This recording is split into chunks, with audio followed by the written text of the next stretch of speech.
So, Congressman, you've been through all of this before. You saw it back then. You saw what happened now. And what's your take on it? Are we doing too much? Are we overhyping this? Meaning all of us, the media and the government. Yes, they are. It's overblown, grossly so.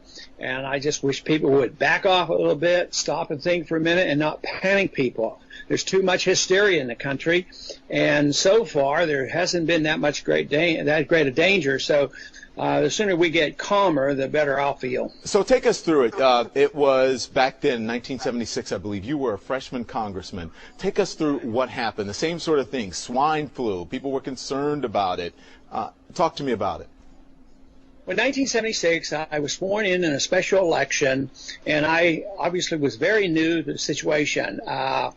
It was at that time that Ford was running against Reagan, and it was a tight race, and it was politicized, and the flu came in, and it was a big deal.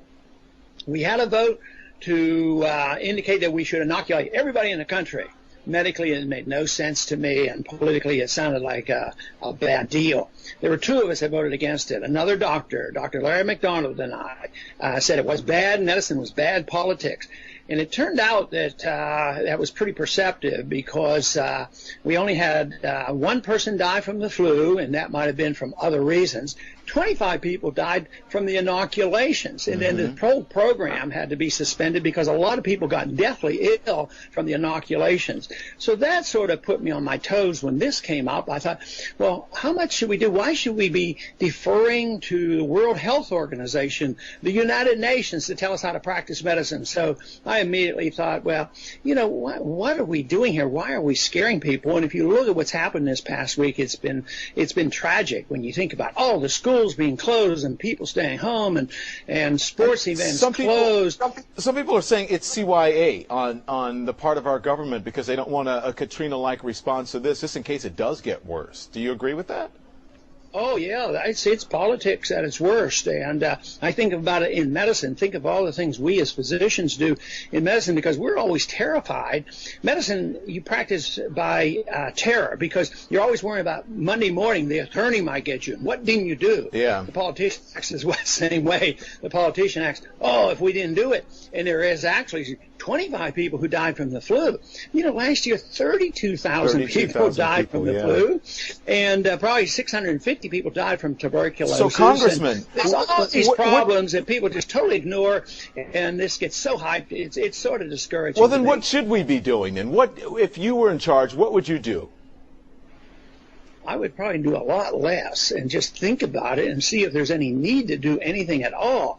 This idea that government has to come to the rescue, I think it's more or less a reflection that we have too many people in government that like the idea that they have to justify their existence. So whether it's in foreign policy, scare the people to death, great fear, and then you can do what you want. If there's an economic crisis, scare the people to death, and then you can socialize the economy. In medicine, scare the people to death, and then you'll say, oh, only the government can take care of us. So I think a lot of that is happening, and we're on the move to socialize medicine. So we're scaring the people and saying the only people that can save us will be the government. What's your response? What have people said to you since you made this video and you came out and said, hey, you know what, tamp this down a little bit. Come on, let's stand back and don't be so crazy about this. What have people said to you? Do you know what? I have to tell you the honest truth. I have not had one person say to me that, you know, that I have undermined anything about dealing with this problem.